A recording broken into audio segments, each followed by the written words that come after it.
time that happened, the pastor got real mad. Oh, what a ruckus it caused, they all thought he was bad. Until I told the congregation that that was his name. And I told them how I shouted, "Thank you, Jesus," and he came.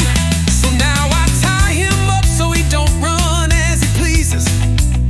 And we all hear him bark when someone says, "Thank you, Jesus." Then one day, "Thank you, Jesus" was missing. Everyone began to pray and hope for a blessing. I have had that dog for a good 5 years, and now all I have is a whole bunch of tears. When we are in church and someone praises the Lord, I look to the door hoping for a reward, and that he might just come a-running in one day and make a grand appearance, and the congregation would say, "Oh, thank you, Jesus, we've missed you so much. We've missed your bark and your wet nose touch." Then at church on a nice Sunday morn, we heard someone drive up and blast their horn.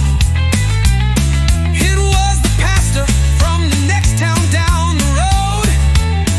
He said he was out walking one day and saw a toad.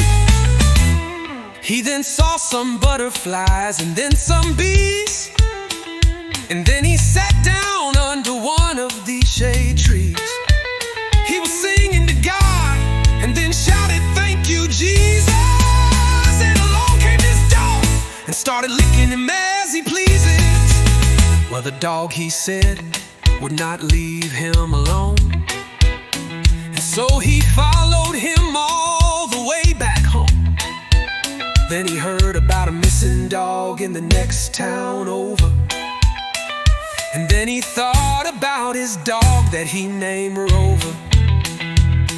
He thought that it might be the very same